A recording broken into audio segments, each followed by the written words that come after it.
Hey, what's up? Welcome to my channel. Today we are reading some crazy Reddit stories and playing some Minecraft. So without further ado, let's get started. Am I the asshole for telling a guy to shut up during a job interview?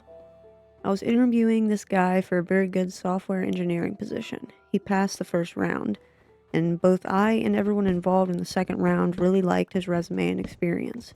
On paper, he had everything we were looking for, and honestly, this looked like a life-changing opportunity for him. Then he shows up, very serious and not smiling at all.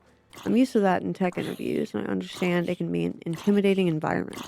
We did a round of introductions, and then he opened the interview by saying, "Let me tell you a little bit about myself." We said, "Okay, go for it." He started talking and talking about his personal and professional background. After about 3 minutes, I jumped in to ask a follow up question based on something he mentioned. He replied, "I will answer, just give me a moment," and continued talking. A coworker jumped in with another question, and he said the same thing to her. At this point, we were kind of looking at each other, but decided to let him continue and give him the benefit of the doubt. But after more than 5 minutes, I jumped in again with another question. I had to talk over him to do it. He finally paused and answered, but in such a long winded way that he ended up veering into another topic. My coworker asked another question, and the same thing happened. At this point, I was ready to end the interview. I tried to politely wrap it up several times, but he was unable to read the room and just kept talking. I finally raised my voice slightly and said something like, "Thank you very much for sharing your background. In the interest of time, I'd like to ask you if you have any questions for us. This is standard protocol and helps us prepare answers for future interviews." He asked a question about the team. As I was answering, he raised his finger and interrupted to talk more about his background. I let it go. Then he asked another question, which my coworker started to answer, but again, he spoke over her to talk about himself. I tried once more to interrupt politely, but he kept talking. At that point, I was done. I said, "John, you really have to shut up and listen." He was surprised, as my coworker, but he finally stopped talking. I continued. "You walked into this room with a 99% chance of getting the job. Now that chance is zero. The only reason is because in less than 15 minutes, you've demonstrated that you don't have the capacity to listen at all. So I'm telling you now, you're not getting the job. But if you take anything away from this interview, let it be this. No matter how good you are technically, if you can't listen, you'll never excel in this career." He apologized and said, "Can we start again?" I replied, "You had your chance. Best of luck in your future interviews. Make sure you listen." Looking back, I know I could have handled that differently, but I still feel bad for the guy. Am I the asshole for refusing to apologize for slapping my boyfriend when he smashed our birthday cake to my face?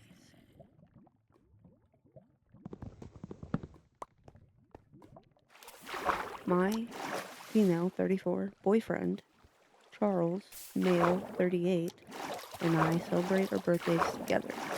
This year, I contributed a small private room at a restaurant and we invited 11 people. 4 of them are my local friends, the rest are his family members. I wanted to celebrate a new achievement in my career and thought it would be great to just splurge a little and get some delicious food. So we had access to the menu, drinks, and our cake. I had agreed to pay for half of the food aside from having rented the small space myself. The space was paid for in advance, the food at the end, as in any restaurant. We had issues last year because I felt that he was doing low effort things while I always did my best to give him a nice birthday celebration. We have an income gap, but it wasn't even about money. I was making less money last year and I still made things work for him. So this year, he took care of inviting people, paid for the cake, and got me a spice rack as a present, which I loved.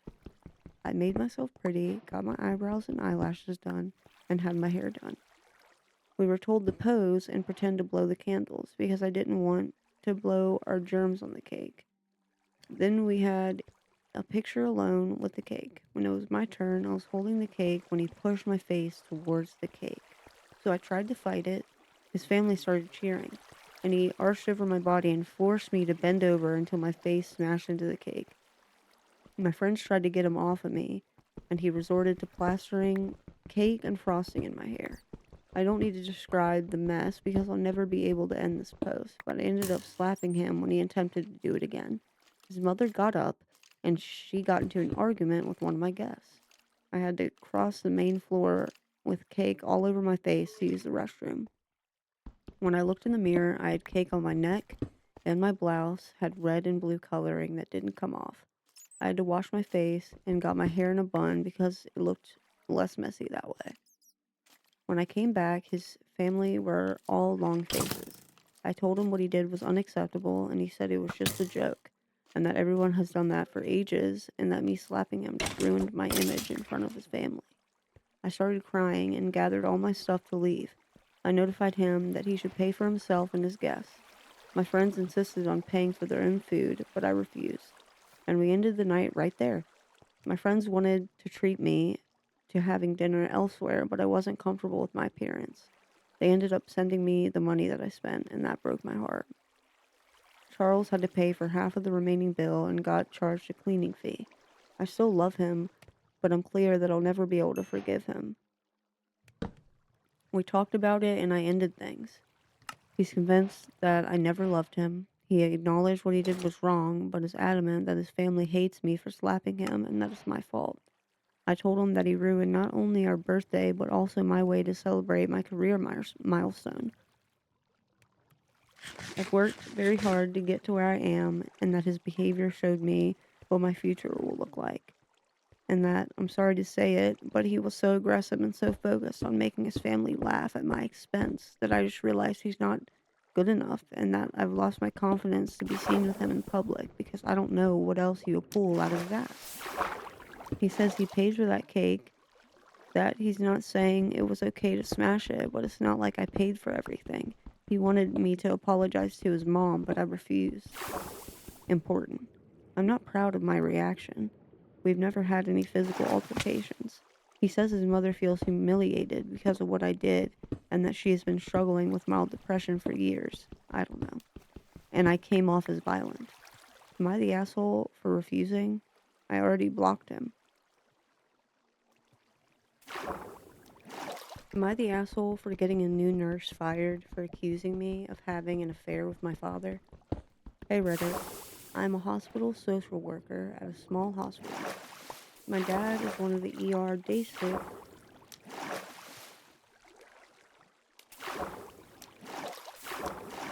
Hey Reddit, I am a hospital social worker at a small hospital. My dad is one of the ER day shift charge nurses. A few weeks ago, I was in the ER trying to figure out placement for an elderly patient. When I was leaving, I had a chat with my dad in the hallway. Before I left, he gave me a hug and told me not to be late for dinner. I joked about how I'm going to order the most expensive steak on the menu since it's his turn to pay. I am 27 female and my dad is 51 male. There was a few nurses at the nurse's station nearby. Pretty much everyone knows that he's my dad. I hadn't spoken with the new nurse much though, and she didn't know. Apparently, she thought my dad and I were having an affair based off what she heard/saw. She knew my dad's married to my mom, who brings him lunch sometimes. She immediately began gossiping to some of the other staff that my dad is having an affair with me, the hospital social worker, aka me. One older nurse that I've known for a long time immediately came to tell me. I didn't think she'd like this new nurse very much. I guess no one decided to tell her that he's my dad. I hate gossipers. I don't know what it is about nurses, but I swear to God, some of them really love to spread rumors. I decided to not take it up with her, and I just went straight to HR. We were both asked to come to HR after our shift was over, along with my dad. Now, the HR lady knew that he's my father. When NN came in, she was asked to explain, and she said that she thinks it's terrible that we would so blatantly have an affair, and she was shocked because she thought my dad seemed like such a nice guy. My dad then decided to speak up and explain that I'm his child. The NN was mortified and apologized profusely. The HR lady asked me and my dad to leave. They had a meeting with the unit manager, and it was decided that the new nurse would be fired immediately because she was still in her 90-day probation period. My mom thinks I'm a jerk, and I should have just brought it up to the nurse instead of bringing it to HR when I knew she would probably get fired. I think my mom is also sympathetic because she stalked the woman's Facebook and she's a single mom or whatever. I think I was right to get her fired because the hospital doesn't need a bunch of nurses sitting on their asses gossiping instead of doing their jobs. My dad is embarrassed, feels awkward about the whole thing. It's not the first time someone had thought I was dating my dad. We aren't weird or anything, but it happens. Anywho, am I the asshole? Am I the asshole for not taking my ex-wife back after she left me for an alpha male? Throwaway. I had been with my ex for 7 years, married for 5. It felt like love at first sight, and everything felt so natural when we met. After about 2 years of dating, we decided to tie the knot. Not soon after, we welcomed our baby boy, 4. He was a pandemic baby, so my wife ended up quitting her job, while continuing working as a line cook and started doing Uber Eats on the side. After things went a bit back to normal, my wife told me she doesn't want to be one of those women who lose their passion after settling down. So she went back to finish law school and take her bar. Of course, I wholeheartedly support her, and we tried to make it work. After she passed, she immediately got hired at a firm downtown through the help of a friend. Gumbo, 33 female. This is where the problem started. From the get-go, my wife began making good money, good enough that she told me to quit my job and take care of her son full-time, as she won't have the time. I said no. I love my job. Cooking was my passion, and I even worked my way up to a full-fledged chef.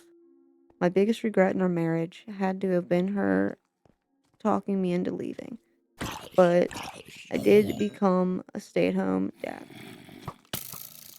Slowly, our marriage life began deteriorating as she started to pull away. She'd work long hours and barely spend any time with us. She'd go out drinking to network with her work colleagues on weekends, sometimes even going out of town. At home, she'd always just be pissy with me. It's like her personality did a complete 180. This wasn't the sweet, nurturing girl I fell in love with all those years ago. Our intimacy became almost non-existent. After going through therapy, I can now see that I am to blame as well. I should have communicated better and shared how I felt. Luckily, the highlight through this was my son. Seeing him grow and being there for a lot of his firsts made everything feel like it'll be okay. One day, she finally came up to me and asked for a divorce. I wasn't surprised. I felt everything was eventually going to lead up to this, but I still didn't want to give up. I asked if she's sure about this, or if she wants to make it work. I recommended couples counseling or temporary separation. She declined both of those offers and told me she found someone else. Hearing this shattered me. Her changing and us growing apart, I can understand, but never once would I have thought that she would be the type to even entertain other men. She told me it's some partner at her firm. Aha, when did my life become a Korean rom-com? She told me that he invited her out a couple times and showed her the life of luxury she deserves. We argued for a bit and she told me that he is twice the man than me. She called me feminine for being a stay-at-home dad while his wife was working hard. What? It was your idea. And what about me working 2 jobs during the pandemic? To her, those weren't real jobs. I was a delivery driver and a cook. Wow. She told me this guy is an alpha male who knows a woman's needs and how to take care of her. She bragged about how tall and muscular he is, how he has a real job, and took her on weekend getaways that she told me were work-related. And here's the kicker. He's such a man, he doesn't want to make things official until me and her are separated. I almost laughed at how delusional my ex had become. I asked her what about her son, and she said I can have him. He likes me better anyways. I think this hurts the most. I couldn't believe she said that about her own son, throwing him away like he's some object. For the first time, I couldn't recognize the person in front of me. I won't lie, I did let the anger get the best of me and said some hurtful things back. I could tell she was taken back by this, probably because I almost never get that angry. She turned around and left. After she left, I cried my eyes out for 2 weeks, hoping she'd call and come back. I don't know. I didn't love her anymore, but life without her felt so scary. The only thing that kept me going was my son. I knew I couldn't turn to the bottles or go down this dark path because of him. I managed to beg for my job back, and they rehired me for some weeknights only, which was better than nothing. I spent the next months just putting my head down and working in silence. The divorce proceedings were moving quickly, and before I knew it, it was official. The worst part about this was I felt like I had no support system. On social media, everyone was praising her for being this strong, independent woman who broke free of some metaphoric shackles, like I was some villain holding her back, and not a single person messaged me on how I'm doing. And thank God they didn't, because this is what made me want to try therapy, and I haven't looked back since. For all those that are unsure about therapy, I'm telling you, it works. Now fast forward to this week, I receive a phone call from an unknown number, and when I picked it up, it was my ex on the other line bawling. She told me how her alpha male boyfriend found someone else, and she's too afraid to confront him because he's a partner at her firm. She finally explained her perspective and how everything led up to this point. Basically, my ex has admittedly always been a really pretty and social butterfly. After she had her son and the pandemic hit, she felt ugly and insecure. I even told her she was pretty. So I guess when she got her job, she got the validation she wanted. Of course, feeding into these delusions was Dumbo, who recently had divorced her husband and poisoned my ex's thoughts with how I'm a failure as a man. How my ex is way prettier than me and she deserves someone of her standards. Apparently, I'm a beta male who rolls over and is stopping her from being free. She said a lot more specific stuff too that I'll keep to myself here, but it was definitely an eye-opening conversation. I shouldn't have pushed my ex away to be vulnerable enough to listen to Dumbo. But still, after hearing all this, I was just really disappointed more than anything that she would be stupid enough to throw everything away on some whim and peer pressure. My ex asked me if we can try again. She told me how much she misses me and how she took me and all I did for her for granted. For example, I always made her lunch in the morning, made sure she's up to date with her pills, and so on. She misses those little things. I admit to telling her that I missed her too, and I know her son does for sure, but she did make every decision herself, and what if things worked out with the other guy? I'm not some consolation prize she can come running back to. She cried and told me that she wanted me back a week after she left, but she was too prideful to call. I firmly told her no and hung up. Since then, my phone's been blowing up from the friends and family that I'm heartless, that my wife was vulnerable and taken advantage of instead of picking up the pieces and helping her. I'm leaving her to fend for herself. Not gonna lie, that message hurt the most. I respect her father a lot, so I heard him out. He wants me to come over for a resolution/intervention this weekend and bring my son. They just want a conversation to hear both sides and see if it really is resolvable. I'm attending, but I'm going to stay firm with my answer. But all the recent messages have been making me rethink my stance. I just want to make sure I'm not in the wrong before I attend. So, am I the asshole? I farted and my boyfriend got mad.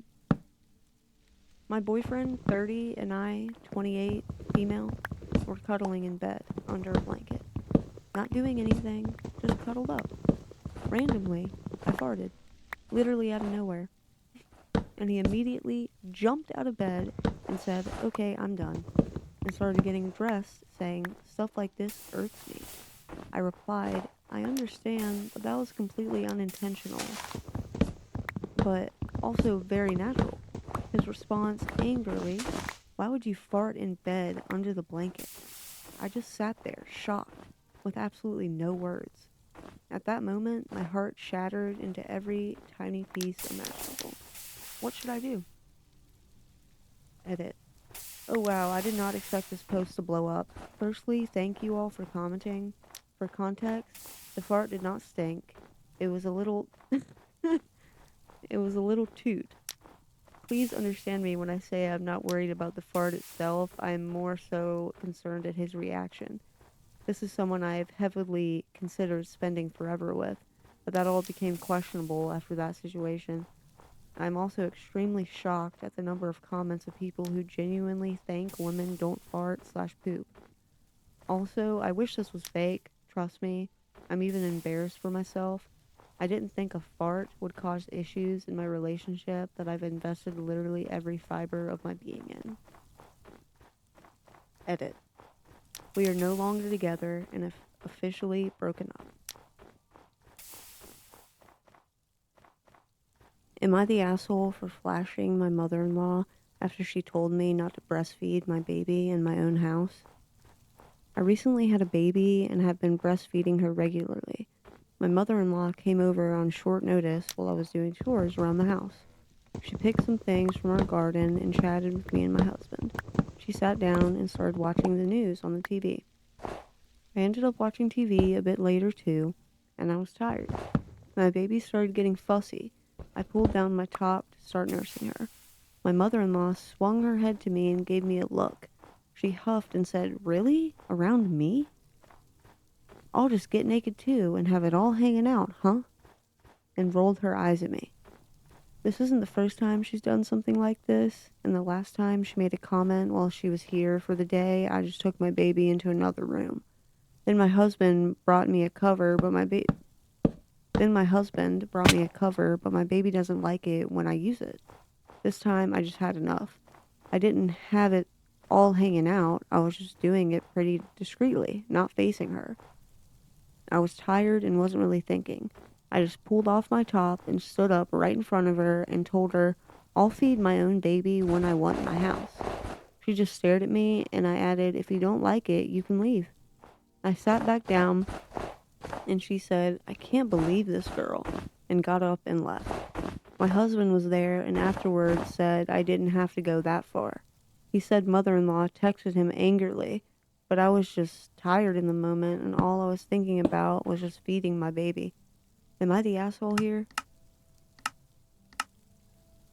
Am I the asshole for getting my coworker fired for his repeated visible dick print? I, 19 female, am interning part-time and we all dress casually.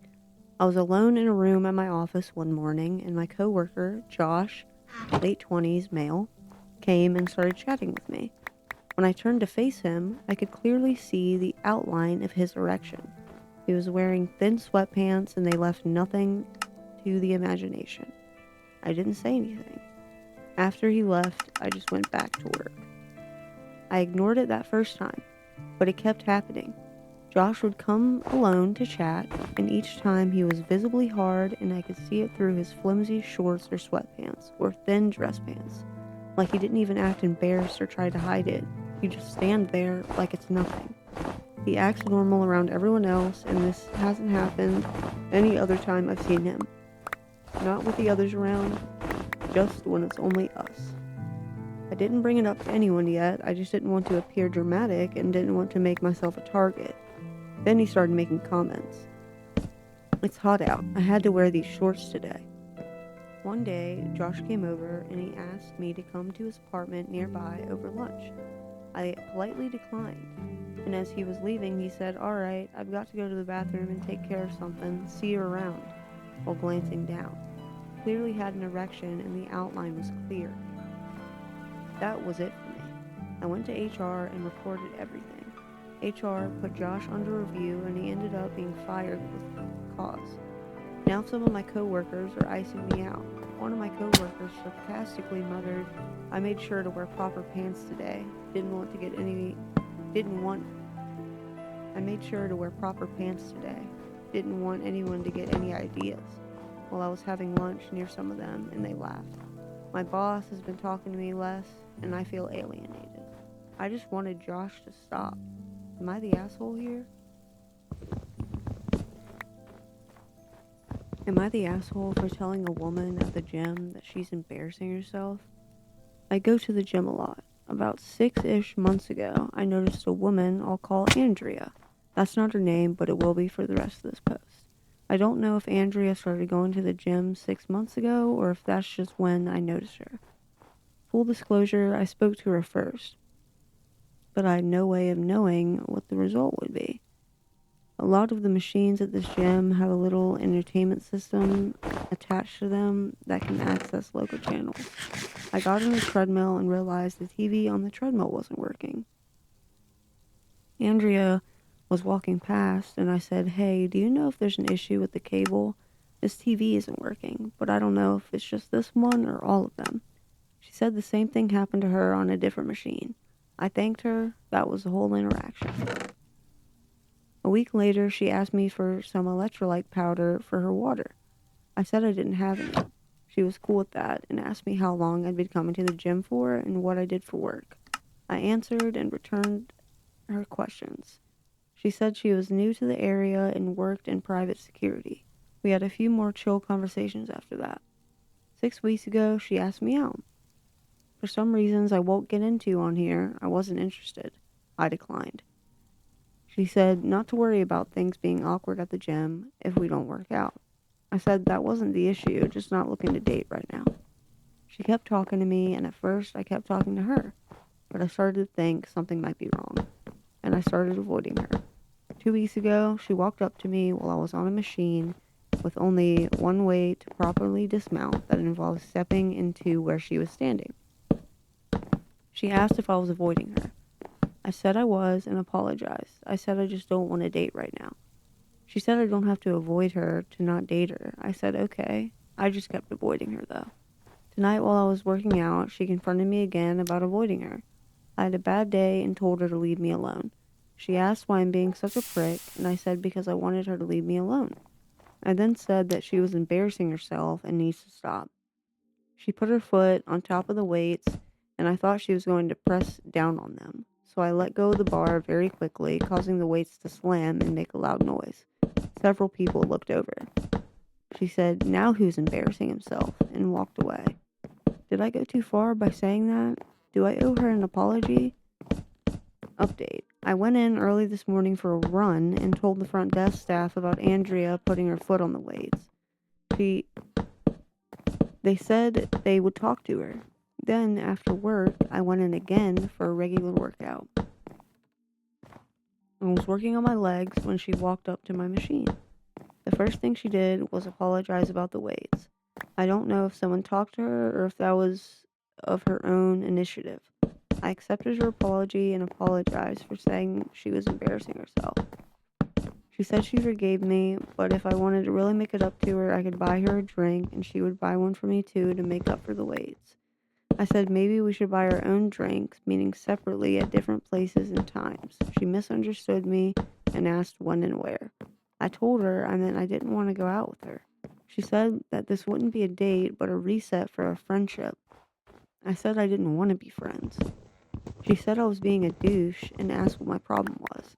I said the weight incident made me uncomfortable and I would rather just give each other some space. She then asked me if my problem with her is that she's Hispanic. I was so taken aback. I didn't even know she was until she said that. I said no, and that she just makes me uncomfortable. She wanted me to explain what about her made her uncomfortable. And I tried to do so, but she argued with every point I made. I got frustrated and told her just to stay away from me.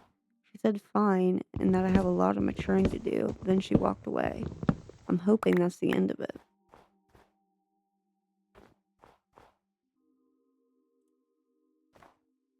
We're going to change it up and get into some confession stories. When I was 16, I robbed several bank ATMs and was somehow never caught. I'm in my 50s now, so I'm probably not going to get arrested for this, but I still don't know how this never caught up with me. In the early 80s, ATMs had a feature called Deposit with Cash Back. It was a check cashing feature, but for some reason it ran on the honor system. Of course, this feature went away eventually, but I figured out that if I just put an empty envelope into the bank ATM and I didn't seal it, I could claim that the bank lost it. So the ATM would cash the check. Then a week later, the bank was like, that envelope was empty. For whatever reason, Baybank let me get away with that. That summer, my family stayed in a cottage in Hyannis. Sorry if I'm butchering that. For 2 weeks. During that time, I opened a savings account at 5 different banks using the rented house address. They mailed me my ATM cards within a few days. I deposited with cash back on Thursday, Friday, Saturday, Sunday, and early Monday. But then the limit was $400, and they were going to check the ATMs by Monday so the scam would be over. I scored $10,1984. No one ever came looking for it. I was never questioned or arrested. I don't understand why or how. The only thing that happened was the FDIC had me on a list of people who banks shouldn't do business with. I didn't even find out about that till I was 21, 5 years later after the crime.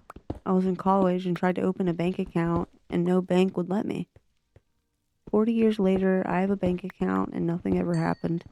It's the only time in my life that I had good luck. Of course, I blew the money. Back then, it was enough to put down on a house or easily bought a car. I spent it on girls, weed, and beer. It was fun, but I wish I was smarter. I let a stranger hide in my apartment, and I don't know if I regret it. This happened last year, and I still don't know if I made the right call. It was around 11 p.m., and I had just gotten home from a late shift.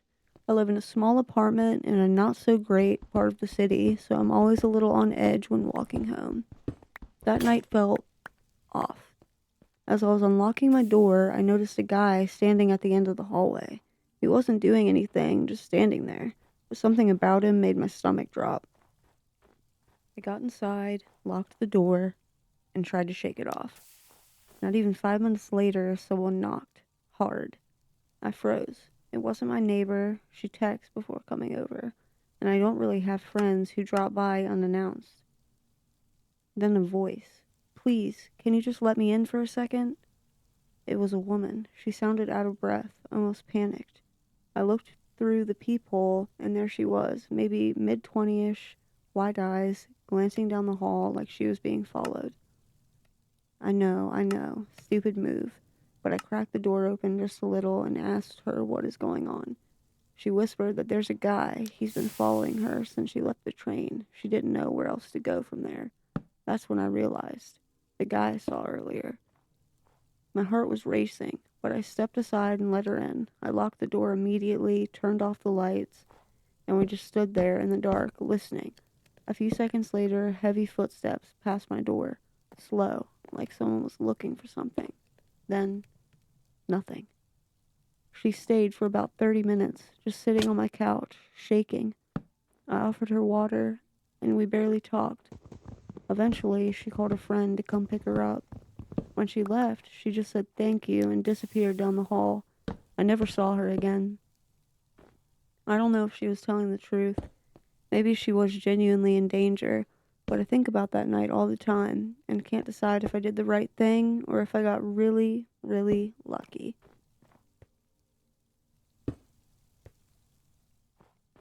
I work with the elderly, and I can't bloody stand them. I work in a care home. Challenging behavior, aggression, dementia, schizophrenia, health issues, bedbound, nursing, the lot. 80 plus residents, 4 units. I didn't realize until I worked in care how rude, arrogant, entitled, nasty, racist, homophobic some elderly are. Out of all 80 plus, only about 8 are actually decent. They're so disgustingly rude, it's unbelievable. And this is even the ones who are non-dementia. Dementia crowd are a different breed. Some of lovely, some are the worst, most awful people I've ever met. And before you guys go crazy and scream, but is there dementia? Yes, some of it. But there's still a human being under the dementia, and there's no way calling one of my black colleagues a monkey N-word wog and specifically attacking them for being black or our Indian ladies is new to them. That's been there for decades. One guy looked at one of our new African sponsorships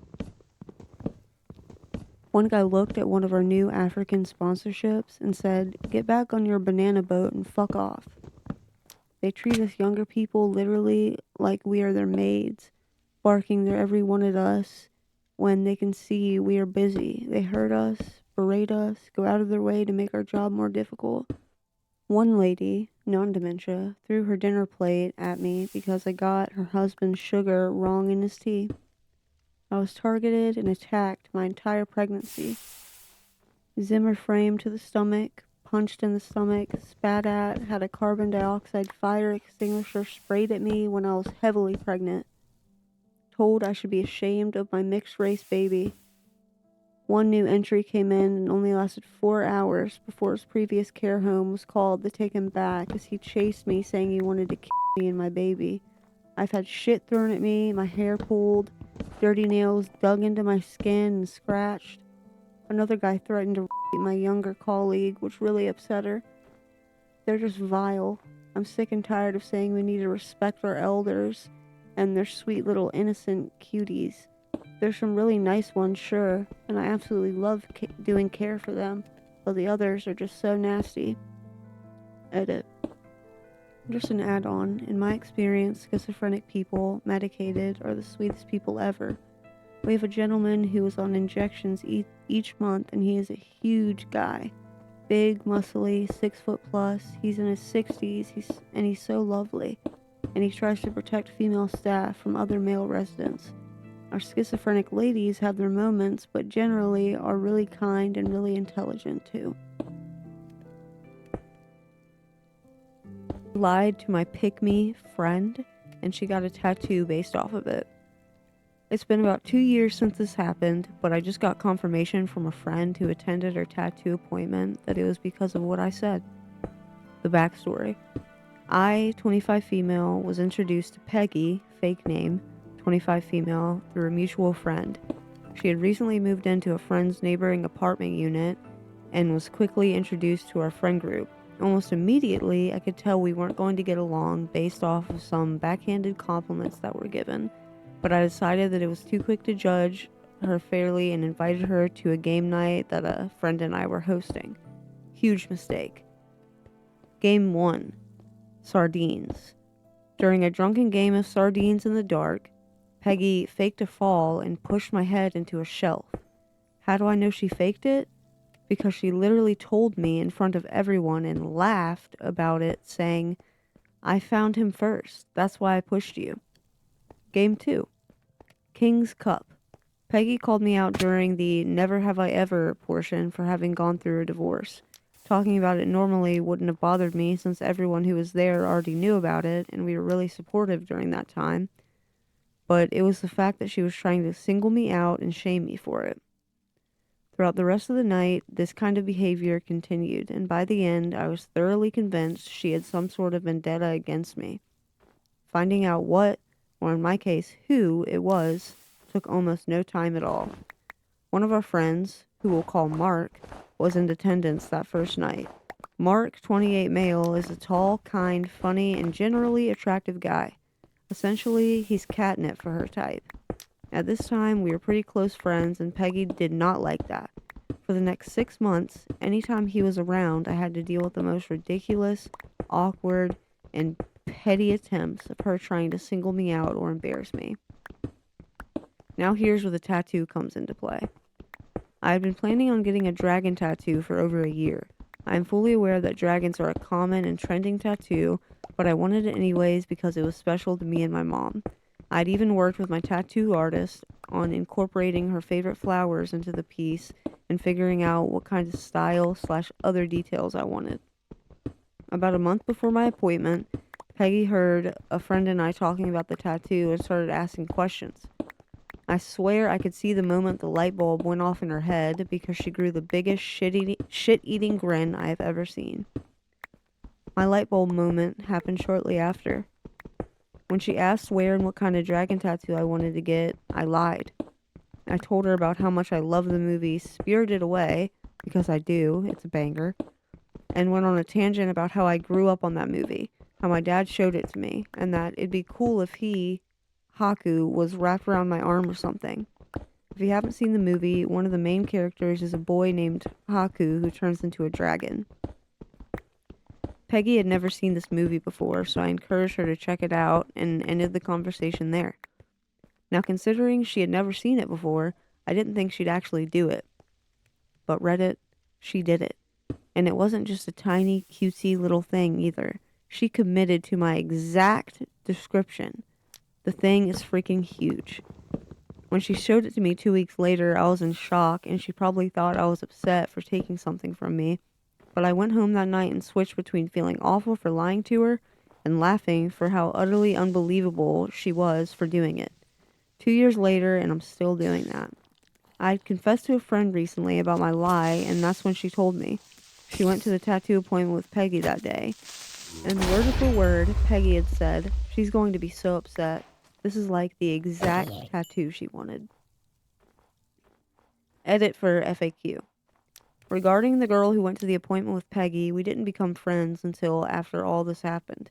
At the time, we were only acquaintances, and she ended up dropping her as a friend for her own personal reasons after. We discovered later in our friendship our mutual distaste for Peggy, but this also wasn't the crux of our friendship. Crux? Sorry. Neither her or I dated Mark.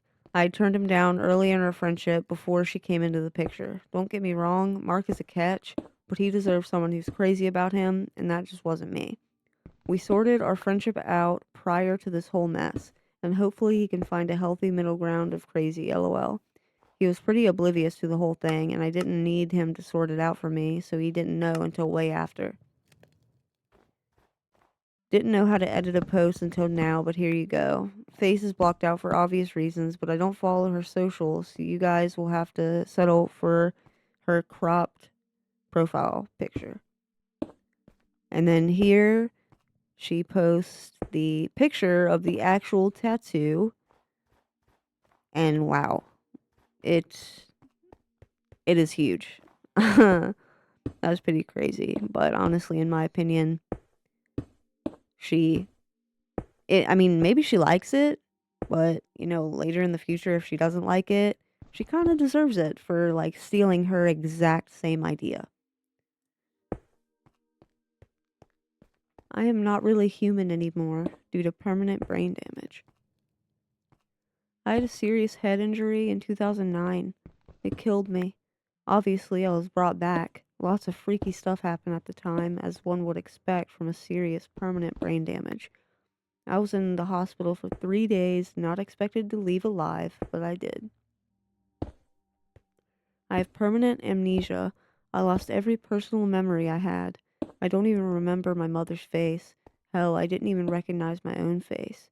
Anything before 2009 is sketchy at best. It took 5 years to come to terms with the new reality and the realization that I had lost the ability to feel fear due to my amygdala being permanently damaged. I had lost the emotional connection with my now ex-wife. Losing an emotion has left me feeling that I am no longer human. A person who can't feel fear is a monster. There are less limits on doing anything, which is not as good as it sounds. Physically, I am human, but losing that emotion has made the other emotions I have left heightened. Love is extreme, but so is anger. I take great efforts to avoid hate because I don't know how I could stop it. Anger is almost impossible to come down from. When I am angry, I see red. I can hear the blood rushing in my ears. I feel like I'm going to explode, and it takes an extreme effort to suppress that rage. I will usually sit quietly, gripping a desk or squeezing my fists until I can get to a level of control. I hide this rage. No one really knows how volatile it can be. I don't want people to be afraid of me, but they would be if they knew. Edit. There's been an overwhelming response to my post, and I'm working through all the replies. I just want to say I am touched, and I really want to thank you. It means a lot. Walked into a bank and just robbed it years ago. Years ago, I was in a tough spot, very tight on money, had a decent job, but with my divorce, mortgage, car payments, child support payments, and all other expenses, I only had like $25 to my name in my checking account.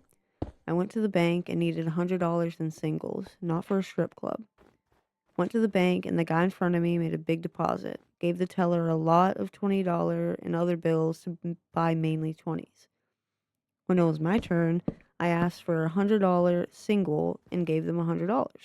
She counted out 100 bills and handed it to me, but instead of ones, she gave me $120 bills. She counted it out again and put it in an envelope and handed it to me. I took it and just left. I justified it because at the time the government was bailing out banks with millions of dollars, so I figured that was my bailout money. The money really helped me out, but I know I basically robbed the bank of $1,900. Edit. I know I didn't rob the bank by doing a stick up with a gun, but taking the money that didn't belong to me is still robbing them of it or stealing it. I did/do feel guilty. I used the money to buy groceries for me and my kid, gas for my car to get to work, and the rest for bills. Edit 2. This was about 20 years ago. I was not a customer of that bank, so they didn't have any customer information on me. I had the cash on me, about $130. My $25 in my checking account was with a different bank. It was only mentioned to say how broke I was.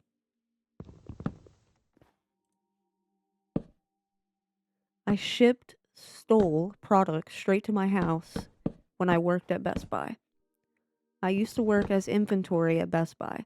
If you ordered an item online and our store was the closest to you and we had it in stock, the order would be fulfilled by us. I'd go around all day finding products, boxing them, slapping a label on them, and throwing them in a big pile that get picked up by a UPS truck every day.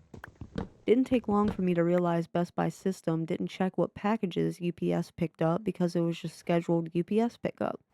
UPS didn't care what was in that pile, so I just started boxing up MacBooks, cameras, smartwatches, whatever, and slapping my own personal UPS label on the boxes and throw them in the big pile. Sure enough, the UPS guy would just scan it all into UPS's system, with Best Buy having no idea what actually just left the building. Our loss prevention guys would freak out and be so confused how stuff was just disappearing. Sure enough, everything I'd stolen would show up the next day because my house is like 0.5 miles away from Best Buy. This went on for about 4 years. Never got caught. I did kind of hint at this loophole to my manager during my last few months or so of working there. I did. I wasn't waiting till the item was ordered and slapping another label on it. That's idiotic. The items were never ordered, so they never were recorded in Best Buy's order system. All that was recorded was stock count at our store, and that could take weeks to get found by SWAT counts. I quite literally took items off the warehouse shelf, threw it in a box, and placed my own personally printed label on it, then threw it in the UPS pickup pile. UPS didn't care as long as it was a UPS label, and Best Buy only cared if a label printed from their system got picked up so they could update tracking. My label, printed at home, just got picked up and put on the truck because it was just a UPS scheduled pickup. UPS didn't give a fuck what was being scanned in. This was 10 plus years ago, and the cameras at the time were absolute shit. No coverage of the shipping workstation in the warehouse, and all they'd see is me and my coworkers boxing hundreds, if not thousands, of packages all day long. So, this one is probably my favorite story, specifically because I work at Best Buy. So, I just think that is really, really crazy. And nowadays, you definitely could not get away with that. They are so, serious about, stealing and loss prevention and stuff like that. You could never get away with that. So, that's freaking crazy that guy could do that. And how he also was not scared about it and had the balls to do that, because the items that are in the Best Buy store are so expensive. I mean, most items are very expensive, so that's crazy. And he was saying MacBooks? Like, what? That is just wild to me. I was very successful as a child, but I lost it all and now I have nothing. When I was 14, I was a pretty big YouTuber. I had around 1.8 million subscribers. My channel was blowing up and I was making a lot of money. Some months over $50K. It was my dream and I was actually living it. I had made tons of close friends from YouTube. I was well known in the game I played, and for the first time in my life, I was genuinely happy. But the thing is, I never really saw the money. My narcissistic mom was in control of all of it. She told me I was too young to have a bank account and that she'd take care of it for me. She gave me around $1,000 a month, which, yeah, sounds like a lot for a 14-year-old, but when you're making 50 times that, turns out, instead of saving it for my future like she promised, she was spending most of it. When I turned 15, things started falling apart. My mental health completely deteriorated. I developed anorexia and ended up hospitalized. My channel became impossible to keep up with. I stopped posting for almost a year, and everything I built just started to disappear. Then, when I finally wanted to come back, I made a stupid decision that basically ruined any chance of reviving my channel. I tried downloading Adobe software for free. Yeah, dumb, I know. Got hacked, and the hacker posted some graphic content on my channel. I got permanently banned, and instead of contacting YouTube right away, I just gave up. I was so mentally checked out that I didn't even care at the time and told myself I would deal with it later. When I finally tried to appeal months later, YouTube denied me. I tried everything I possibly could to get my channel back, and nothing worked. My mom had spent most of the money, but she left me around 100K. I had to literally beg her for over a year to give it to me, but like an idiot, I blew it. Car, addictions, very bad decisions. It turns out my mom was right all along. When I was 19, I was diagnosed with bipolar disorder and started drinking a lot. Now I'm in my 20s, completely broke, completely alone, and I feel like a fucking loser. I know I'm stupid. I know I made horrible choices, but please don't judge me too harshly. I wasn't in my right mind, and at the time, I didn't care about my future because I wished I was dead. I couldn't see past the moment I was in, and I just let everything fall apart.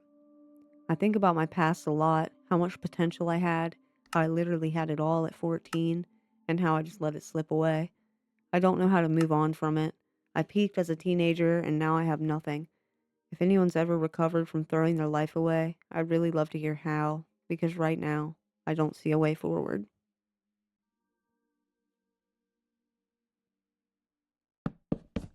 So, one of the top comments is, Sister, quit applying an adult lens to childhood decisions.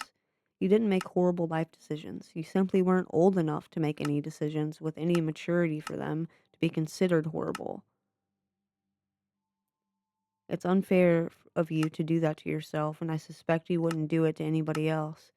Quit beating up on yourself. It is keeping you stuck. Today is the first day of the rest of your life.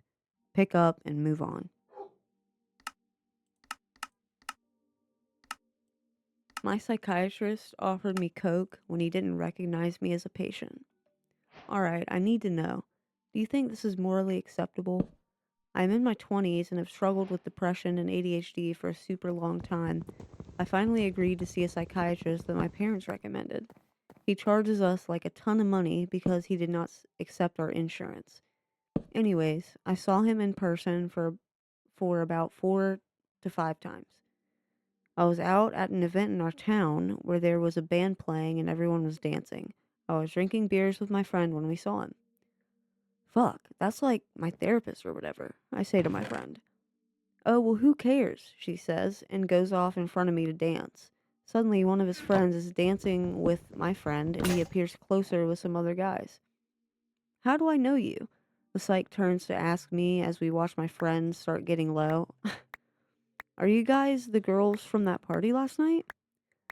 Yeah, I say half-assed and joking, and I go along with this. My friend returns with the guy. Dude, they were at the party last night. Keegan's crazy, isn't he? Do you guys want to do some blow? He pulls out a baggie of coke before we can even confirm. My friend is drunk and wants to do it, so we go near these restrooms about a couple steps to the right of us. While my friend is doing the coke, he looks at me and asks me if I want some. I say, no, I'm good. I don't do coke. It makes me depressed and shit. Hoping this would trigger his memory. He grabs the bag from my friend. He grabs the bag from my friend's hand and sticks his car key inside and pulls it to his nose. He takes a huge sniff and says, you know, I'm a psych. You could talk to me about that. I nearly died inside. This was the first person I ever spoke to about my mental health with. This guy told me that my ex-boyfriend was a sex addict while he's out here doing lines with girls that look pretty young and are drunk. I don't know. I know everyone's a person and like fuck, we all like a party. But like, is this fucked? Or is this just like a damn, you had a psych who does sniff? Alright guys, that's gonna be the end of this video. If you made it this far, please drop a like and hit that subscribe button. I'm gonna be making a lot of videos like this.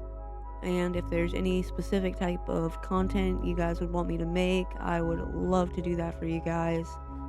Doing stuff like this is my passion, so any support, you have no idea how much it would mean to me. Um, so just thank you. Thank you if you made it this far. And I will see you guys next time.